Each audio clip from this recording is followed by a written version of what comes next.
करेगा तभी तो आ जाओ अपना काम सारे करेंगे।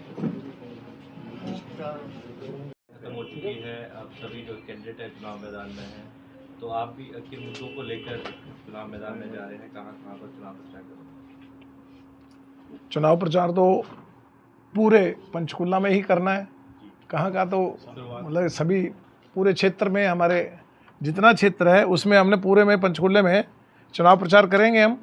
और हमने अपनी प्रक्रिया चालू कर दी है प्रचार की। मुद्दे तो बहुत सारे हैं हमारे पंचकुला की, खास पंचकुला की बात करें बहुत मुद्दे हैं। बहुत सा विकास हमारा नहीं हुआ। हमारी बहुत सी कॉलोनियाँ आपको पता है हमारे यहाँ पंचकुला में है, राजीव कॉलोनी है, इंदिरा कॉलोनी है, अपना खड़ग मंगोली वगैरह, ये 3-4 कॉलोनियाँ ऐसी हैं जो स्लम एरिया कहलाता है। आज तक इनकी कोई सुध इन्होंने नहीं ली, चाहे वो ये सरकार थी चाहे उससे पिछली सरकार रही है, किसी ने भी पंचकुला की इन कॉलोनियों के ऊपर सुध ली।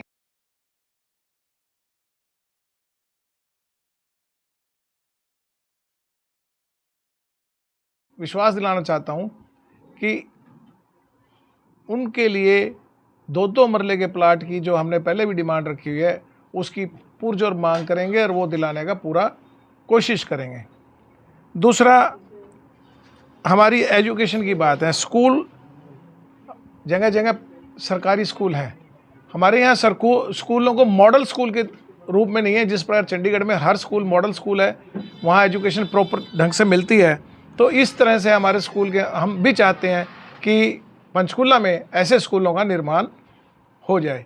ना ही पंचकुला के अंदर कोई यूनिवर्सिटी बनी हुई है, हमारे बच्चों को या चंडीगढ़ जाना पड़ता है या कोई इधर उधर और दूसरी यूनिवर्सिटीज़ के लिए पढ़ने के लिए जाना पड़ता है। तो ये एक दो हमारी मेन वो रहेगी। दूसरा, मैं मेडिकल की बात करना चाहता हूँ। सेक्टरों के अंदर जितनी हमारी डिस्पेंसरियाँ बनी हुई हैं उनमें कोई भी सुविधा नहीं, ना किसी में एक्सरे मशीन है, ना डॉक्टर मिलते हैं, ना अपना नर्सिस स्टाफ पूरा होता। पूरी इतने सालों से वो मेडिकल की बात करते हैं कि हमने ये कर दिया वो कर दिया। आपके सामने आप कोई किसी डिस्पेंसरी में जाके देखें कि प्रॉपर वे से आपको वो अटेंड भी नहीं कर सकते किसी मरीज़ को। मेरा ये रहेगा कि मैं इन डिस्पेंसरियों में भी पूरी सुविधाएं लागू करवाऊं। मेरा सेक्टर, जिस सेक्टर में मैं बैठा हूं, जहां से मैं पार्षद भी हूं, इस सेक्टर की आबादी 50,000 के आसपास है। एक छोटी सी डिस्पेंसरी है। मैंने इसके लिए भी डिमांड पहले रखी थी कि इसको पॉलीक्लिनिक कम से कम बना दिया जाए ताकि 20-30 बेड का एमरजेंसी में लोग यहाँ रहें। हमारे यहाँ बुज़ुर्गों की आबादी ज़्यादा है, तो हमारे बुज़ुर्गों को भागना पड़ता है 6 सेक्टर, या फिर हमारे पास 21 सेक्टर है, वहाँ पैसा बहुत ज़्यादा लगता है। तो सुविधाएं तो चाहिए इसमें डिस्पेंसरियों में। मेरा ये मुद्दा है। और बाकी आपको पता है कि पंचकुला का विकास कितना हुआ है। 10 साल से हमारी बीजेपी की सरकार रही है यहाँ पे। माननीय श्री ज्ञानचंद जी गुप्ता हमें एक ही बात कह रहे हैं पूरे पंचकुला में कि मैंने 5,000 करोड़ रुपए का विकास किया है। मैं जानना चाहता हूँ आप सबके माध्यम से, आप सब भी पंचकुला के निवासी हैं, तो आप देखते होंगे कि 5,000 करोड़ रुपया कहाँ खर्च हुआ है हमारा। कौन से कोने में उन्होंने 5,000 करोड़ रुपया खर्च कर दिया। ये एक बहुत बड़ा उनका जुमला है। मैं यही कहूँगा कि लोगों को भ्रमित करने का। और आप सरकार के साथ गठबंधन में रहे प्रदेश में भी, और आप लगातार पंचकुला की कई मांगों को लेकर अपने वार्ड से संबंध भी रखते रहे। एक मांग उसमें साथ में सीनियर डिप्टी मेयर की बार बार उठती रही, लेकिन कहीं सुनवाई नहीं हुई। बाद में गठबंधन टूटा, लेकिन आप कहीं ना कहीं ठगा महसूस करते हैं निजी तौर पे भी। जननायक जनता पार्टी पूरे पार्टी के तौर पे तो जो हुआ है वो सबको पता ही, लेकिन आप निजी तौर पर? ऐसा है, हमारी पार्टी ने तो पूरा प्रयास किया कि डिप्टी मेयर और सीनियर डिप्टी मेयर की चुनाव हो जाना चाहिए। इसके लिए हमने ज्ञापन भी दिए, अपना कमिश्नर्स को भी लिख के भेजा, लेकिन इन्होंने कोई इस तरफ ध्यान नहीं दिया। उसका मैं कारण बताना चाहता हूँ क्यों नहीं। ये नहीं चाहते थे कि किसी और दल का व्यक्ति हमारे बीच में आए, ताकि जो हम घोटाले कर रहे हैं, जो हम यहाँ निगम के अंदर घोटाले कर रहे हैं, उन घोटालों का कोई पर्दाफाश ना हो सके। कोई या बंदा और दूसरा आके ये ना कह सके भी ये क्या कर रहे हैं आप। बहुत से घोटाले हुए हैं, मैं आपको बता देना चाहता हूँ। चाहे वो कोरोना काल में आपको पता है कि शमशान घाट के अंदर भी इन्होंने कफनों का भी घोटाला किया है, जिसकी FIR दर्ज हुई और लेकिन आज तक उसके ऊपर कोई कार्रवाई नहीं हुई। चाहे अब मैं दूसरे आपको बताऊंगा, कई करोड़ों रुपए के घोटाले हैं इस निगम के माध्यम से हुए हैं। और हमारे ज्ञानचंद जी तो 7 सरकारों की बात करते थे, 7 सरकारों का भी आप देख लो क्या हाल है। सड़कों के ऊपर मवेशी घूम रहे हैं जिनके कारण एक्सीडेंट रोज हो जाते हैं। पॉलीथीन के कहा था कि पॉलीथीन फ्री कर दूंगा मैं पूरा पंचकुला, एनक्रोचमेंट फ्री कर दूंगा पंचकुला। एनक्रोचमेंट के नाम पे इन्होंने क्या किया है, पूरा पंचकुला को 5,000 करोड़ के पानी में डुबो दिया और वो पानी में ही बह गया। पीछे बारिश हुई थी, किस प्रकार आप लोगों ने देखा होगा कि हमारा पंचकुला कैसे डूब गया। 19 सेक्टर के अंदर तो घरों में पानी घुस गया। ये हालात पंचकुला की हो चुकी हैं। तो सर पिछले 5 साल में तो जननायक जनता पार्टी का भी गठबंधन रहा है राज्य सरकार में, तो क्या लोगों का विरोध आपके प्रति भी रहेगा? क्योंकि आपका विरोध था उसके साथ। देखिए हमारा गठबंधन कितना था, आप सबको पता है कि हमारी हिस्सेदारी बिल्कुल थोड़ी सी हिस्सेदारी थी उसमें, सरकार में बहुत छोटी सी हिस्सेदारी के मालिक थे हम। जो मंत्रालय हमारे पास थे उस मंत्रालय में हमने खूब काम करवाए। अपने अपने मंत्रालय में हमारे पास फूड एंड सप्लाई था तो हमने महिलाओं के लिए 33% की रिजर्वेशन करवाई कि उनको डिपो मिलने चाहिए। हमारे पास पीडब्ल्यूडी का महकमा था, हमने पीडब्ल्यूडी पे आप रोड्स देखिए बाहर की कितनी, पूरी हरियाणा की कितनी सड़कें हमारी सुंदर बनी हुई हैं। मैं शहर की सड़कों की बात नहीं करता क्योंकि ये निगम की सड़कें हैं, निगम ने काम करना है, जो नहीं कर रहा वो अलग बात है। रोजगार के ऊपर मैं कहना चाहता हूँ 75% का पास करवाया हमारे दुष्यंत जी ने। इस बात को लेके 75% हमारे युवाओं को प्राइवेट अदारों में नौकरी मिलनी चाहिए, ये बिल हमें पास करवाया हमने। तो हर क्षेत्र में काम किया है दुष्यंत जी ने, जहाँ जहाँ उनके पास जो महकमे थे उसमें सारे महकमों में उन्होंने अपना अपना काम किया है लोगों के लिए। सुशील जी मेरे दी गई है कि जगह जगह पर शराब के ठेके खोल दिए गए सर शहर के अंदर। अब जैसे बाहर से एंटर करोगे सबसे पहले ठेका मिलेगा शराब का, उसके बारे में कुछ कहेंगे सर? सर ये तो पॉलिसी है, जितने ठेके खुलने हैं उतने खुलेंगे, उसमें कोई हमने ज़बरदस्ती तो खुलवाई नहीं किसी के, ना हमारे महकमे ने कोई ऐसा काम किया कि जाके डोर पे आप खोल दो। वो जितनी ऑक्शन होनी है जहाँ पहले से प्रावधान बने हुए हैं ऑलरेडी वहीं ठेके उन्होंने खोले हैं। गर्ग साहब आप साथ में थे सरकार में, प्रदेश में भी और यहाँ भी, आप जो मेयर जब चुना गया तो आप लोगों का सही सहयोग था उसमें। आज आप कह रहे हैं 5,000 करोड़ का दावा कर रहे हैं, ये घोटाला है वो घोटाला है। इससे पहले आप अपने बातें तो रखते थे कि आपको क्या चाहिए अपने वार्ड के लिए, लेकिन जिस बुलंद आवाज़ से आज आप कर रहे हैं ना टारगेट सत्ता पक्ष को कि उन्होंने काम नहीं किया घोटाले के, नगर निगम में भी 5 साल में तो आवाज़ नहीं सुनी ऐसे। हाँ ठीक कह रहे हैं आप, क्योंकि मैं उस टाइम सिर्फ अपने वार्ड में सीमित था, मैं पूरे पंचकुला की बात नहीं करना चाह रहा, क्योंकि मैं अपने वार्ड के लिए आवाज़ उठाता था, मैं अपने वार्ड के लिए कामों की आवाज़ उठाता था। चाहे मेरे इन्होंने पार्किंग की समस्या आई मेरे वार्ड में, उसके लिए मैंने लड़ाई लड़ी, जो भी मेरे काम हुए उनके सब के लिए लड़ाई लड़ता रहा। एक काम मैंने किया पीछे, आप लोगों को पता है कि गार्बेज टैक्स के ऊपर कितनी मैंने लड़ाई लड़ी और गार्बेज टैक्स इन्होंने माफ़ करना पड़ा। मैं निगम के कामों के काम कर रहा था, लेकिन मुझे नहीं पता था कि अंदर खाते क्या हो रहा है। मैंने जब RTIs निकलवाई कुछ उनकी, तब मुझे पता लगा भी यहाँ इतना घोटाला हो चुका है। गर्ग साहब आपने वार्ड की बात की, तो पानी तो जब अभी बरसात हुई तो पानी तो आपकी वार्ड में सबसे ज़्यादा भरा था। मैं मान रहा हूँ इस बात को, तभी तो कह रहा हूँ आपको कि पानी हो गया सारा, 5,000 करोड़ पानी में बह गया, हमारे पास कुछ नहीं है। तो ज्ञानचंद गुप्ता जी ने तो एक पूरी किताब लिखवा रखी है, 121 काम गिनवा रहे हैं, अभी हमने इतने करोड़ों रुपए के काम किए। हाँ कहाँ तो किए? क्या काम नहीं हुए बताइए, कहाँ किए? आप ही बताओ, आप पत्रकार हो, आपने देखे होंगे कहाँ काम हुए। हाँ एक काम जरूर किया इन्होंने, पैसा निगम का, टेंडर निगम का, ठप्पा इन्होंने जाके नारियल अपना फोड़ा, ये काम किए इन्होंने। और उन कामों को अगर ये गिनवाते हैं तो मैं नहीं समझता कि इन्होंने फिर सरकार से क्या काम करवाए हैं। वो काम निगम के काम थे, सड़क का निर्माण हो, टॉयलेट का निर्माण हो, तो ये निगम के काम थे, निगम ने ही ठेका दिया था, निगम के ही काम चलते रहे। लेकिन नारियल कौन फोड़ता था? ज्ञानचंद जी गुप्ता आके, चाहे वो टॉयलेट का निर्माण भी था निगम के। हाँ, तब तो नहीं बोले ना ये बात। क्यों बोले? मैं तो पूछो, पीछे मेरे यहाँ भाई साहब बैठे होंगे, एक इन्होंने मेरी 1 साल पहले, आप है ना 1 साल पहले बाइट लेके गए थे, तब भी मैंने ये शब्द कहे थे। पूछो आप इनको, आपके पत्रकार हैं यहाँ पे मौजूद हैं, ये भाई हैं जो भी हैं, इन्होंने मेरी एक बाइट ली थी, तो उस टाइम भी मैंने यही शब्द कहे थे कि वो अपने ठप्पे लगा रहा है कामों पे, वो गवर्नमेंट से पैसा लगा के लेके आए और लगाए पंचकुला के अंदर, अच्छा लगेगा हमें भी। आप भी किस तरह से देखते हैं कि भाजपा तो कह रही है अपने काम किए हैं, जनता खुश है, तीसरी बार सरकार बना रही है? देखिए सबसे पहले तो आप सभी का स्वागत है। कोई सरकार आती है, काम करना उसका फर्ज है, कोई गवर्नमेंट हो। कल ने कोई जी लाल किला मैंने बनवाया था, ये बीजेपी वाले दावा करें, बहुत पहले कोई राज करते थे उन्होंने बनवाया। सारी चीज़ें प्रोसेस होती है, कंटिन्यूस प्रोसेस है डेवलपमेंट, और पब्लिक के पैसे से होता है, कोई किसी की जेब से नहीं लगता कोई। सबसे इम्पोर्टेंट महत्वपूर्ण बात है कि वो जो काम हो वो ठीक हो। ऐसा ना हो कि करोड़ों रुपए की आप सड़क बना दो और 2 महीने 3 महीने वो टूट जाए और फिर उसके ऊपर और पैसा और लगाते रहो, जिस तरह सेक्टर 15 का 11-15 चौक है, या बाकी जो पुल है सेक्टर 21 वाला जाते हैं। तो काम हो, अच्छे हों, क्वालिटी के होने चाहिए। जहाँ तक ये कह रहे 5,000 करोड़ की बात है, तो इसमें जो नेशनल हाईवे हैं कुछ, जिसमें सारे प्रदेश में वो काम हुआ है, उसका भी अंदर गिना रहे हैं। और सबसे बड़ी बात जो मैं कहना चाहता हूँ कि पंचकुला 2004-05 में बहुत आगे था मोहाली से, ट्राई सिटी में, और धीरे धीरे कहीं न कहीं कमी आती और पिछले जो 5 साल हैं इसमें बहुत बुरा हाल हो गया इस शहर का। हमने बार बार मुद्दे उठाए हैं, हालांकि सत्ता में थोड़ी सी हिस्सेदारी हमारी थी, लेकिन जननायक जनता पार्टी ने, आप सबको पता है, जितने मुद्दे डिस्ट्रिक्ट प्रेसिडेंट में था हमारी टीम ने, उसके बाद लगातार कोई न कोई मुद्दा, शहर से जुड़ा हुआ मुद्दा हम उठाते रहे हैं। शहर का, गांव का, बरवाड़े साइड का, जो क्षेत्र पड़ता है पूरा, इवन जिले का। हालांकि कांग्रेस पार्टी विरोध में थी, आप पार्टी वाले भी थे, अब वो कोई 15-20 दिन से थोड़ा बहुत चूक होने लगे हैं। कभी किसी ने को मुद्दा नहीं उठाया। सिर्फ जननायक जनता पार्टी ऐसी पार्टी जो कि मेरे पास सारे अखबारों की, जननायक जनता पार्टी सरकार में भी थे मुद्दे, हाँ मुद्दे उठाते थे।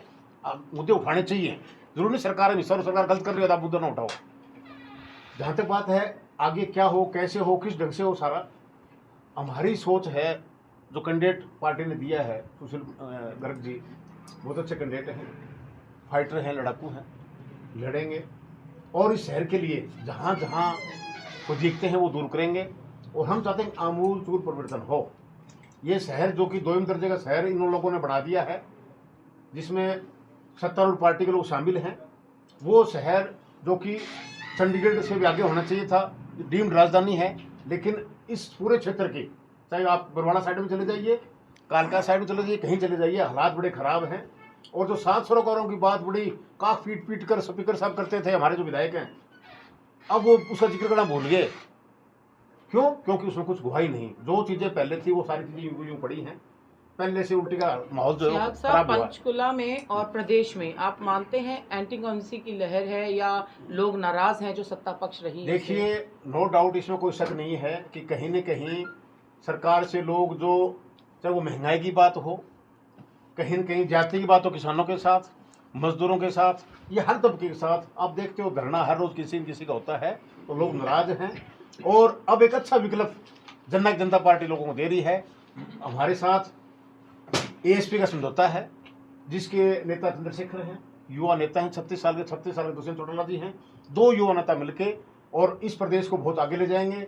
नो डाउट पीछे कुछ साजिश के तहत हमारे नेता कुछ इन्होंने, जिसमें कांग्रेस भी शामिल थी और बीजेपी वाले भी थे, भाई इस लड़का है, युवा है, इंटेलिजेंट है, बहुत काम करता है, एक अलग सोच का युवा है, बहुत आगे जाएगा, तो उसको रोकने के लिए बहुत षड्यंत्र रचे गए। लेकिन अब वो धीरे धीरे षड्यंत्रों की जो परत है वो खुल रही है। लोगों को समझ में आ गया कि दुष्यंत चौटाला सरकार में शामिल मजबूरी में हुए थे, स्थायी सरकार देनी थी। और सर छोटराम कहा करते थे कि अगर हम काम कर सकते हैं तो सरकार में शामिल होगी, किया जा सकता है। वो काम किए, उनके पास जो मैं अच्छे काम किए, उन्होंने बहुत बढ़िया काम किए। और अब आम जहाँ भी हम जाते हैं, नो डाउट कुछ ऐसे माहौल पैदा किया गया था। अब वो जैसा मैंने बताया, दुष्यंत चौटाला और युवा नेता जो इसके एएसपी के हैं, आगे बहुत ले जाएंगे, जिसमें आगे यूथ की बात हो, प्रदेश में जो लैंड ऑर्डर खराब हो रहा है उसकी बात हो, वो हालत सुधारनी है सारी। और जब पर्टिकुलर पंचकुला की बात करें तो हम अगर हमारी सरकार आती है, लोग हमें हमारे विश्वास करके सुशील गर्ग जी बनाते हैं, तो ये बड़ा एक टूरिस्ट का हब बन सकता है पंचकुला। ये जो घग्गर नदी पानी बेस्ट जा रहा है, यहाँ चर्चा हो रही है प्लानिंग, लेकिन हुआ कुछ नहीं। बहुत ऐसी चीजें हैं जिससे पंचकुला एक वर्ल्ड का नंबर 1 सिटी बन सकता है, अगर किसी की इच्छा शक्ति ठीक हो तो। अब छोटी छोटी बातें, हालांकि वो इतनी इसमें डिटेल में जाते सियाग साहब, जैसे अभी आपने कहा कि अगर सरकार में रहना है, काम करने में सरकार में रहना पड़ेगा। छोटराम का नारा था। हाँ, सर छोटराम नारा था। आप अनुसरण तो कर ही रहे ना सरकार। सुनो आप, वो सरकार छोटराम का नारा था और हमने उस हालात ऐसे थे कि शामिल हुए और काम किए। अनुसरण कर रहे ना उस बात नहीं, उस वक्त हालात ऐसे थे। बताइए, आगे सुनिए सवाल।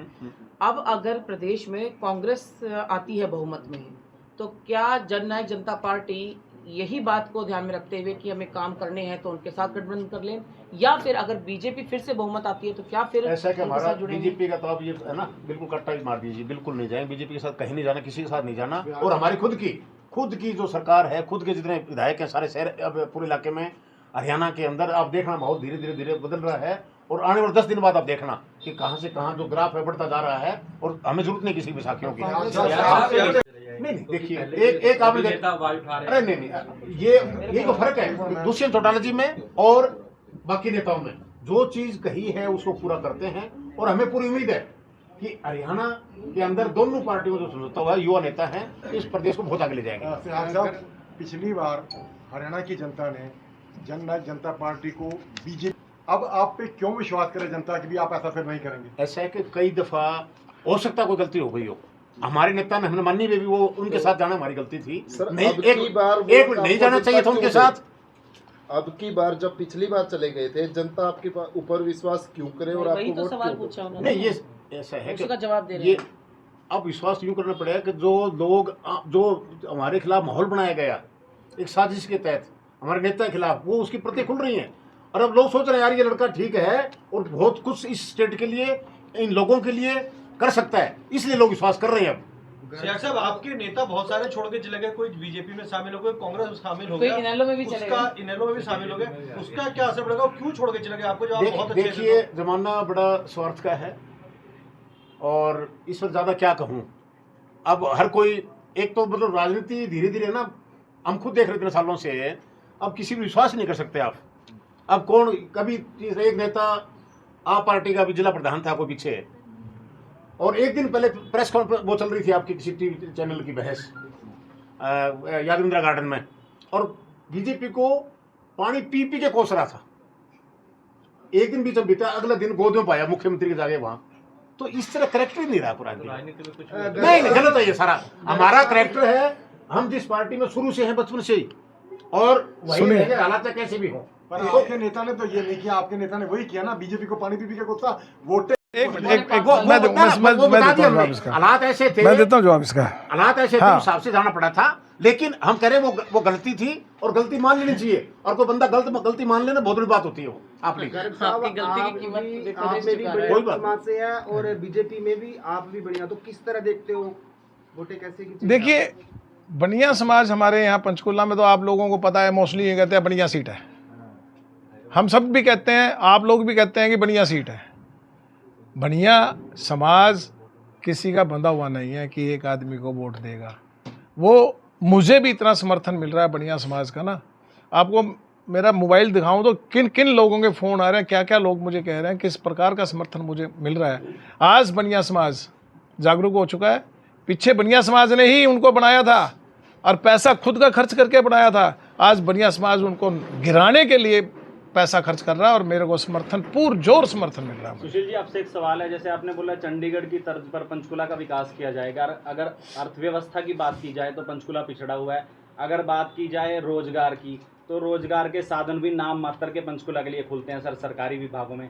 तो यदि जेजेपी की सरकार बनती है तो क्या लगता है सर, क्या आपके लिए प्राथमिकताएं रहेंगी?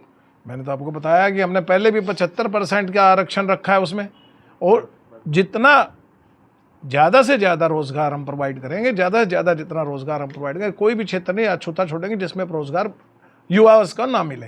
हर क्षेत्र में हम आपको रोज़गार दिलाने की बात करते हैं। आपके सामने दो ऐसे गब्बर खड़े हैं राजनीति के, कैसे देखोगे और कैसे लड़ोगे? सर, ये कोई बात नहीं होती। गब्बर क्या है, क्या होता गब्बर? क्योंकि 4 बार एमएलए चंद्रमोहन जी रह चुके हैं जी, और विधायक और स्पीकर जो है ज्ञानचंद गुप्ता जी भी रह इंदिरा गांधी भी बहुत बड़ी दिग्गज नेता होती थी। उनको किसने हराया था बताइए आप, याद है आपको? कौन था वो? राजनाथ सिंह। एक मदारी था, डुगडुगिया लेके रखता था अपने पास, वो उसने हरा दिया था इंदिरा गांधी को। दिग्गज कोई नहीं है, जनता दिग्गज है। जनता चाहे जिसको सिर पे बिठा ले, जनता चाहे जिसको रोन दे। आप इस बात को भूल जाएं कि दिग्गज है। दिग्गज कोई नहीं होता। दिग्गज मैनिफेस्टो कब लॉन्च कर रहे हैं? बनी हुई। हाँ, रखेंगे पंचकुला की चीजें प्रायोरिटी पर होंगी। और हमारा वो तो चलो जो स्टेट लेवल मैनिफेस्टो होगा, हमारा अपना भी हम एक अलग से निकाल रहे हैं जल्दी। विधानसभा के और 2 लाइन में थोड़ा कहूँगा इस मौके पर है, जरूरी है। पर्ची खर्ची पर्ची लोग करते रहते हैं, खासतौर बीजेपी वाले सब बंद कर दिया और कर दिया। तो उस पर दो लाइनें हैं। मान सरकार लिया- हमारी थी, क्या कहने को अच्छा लगता है, नहीं चलती खर्ची और पर्ची। मान लिया कि कहने को अच्छा लगता है, नहीं चलती खर्ची और पर्ची, पर बीजेपी वाले ये कहना भूल गए कि अब चलती है केवल अटैची, अब चलती है केवल अटैची। इसको रख ले सेव हम। हाँ, हाँ रखिए। सर इसी बात में मैं अपनी बात पे एक आपको मैं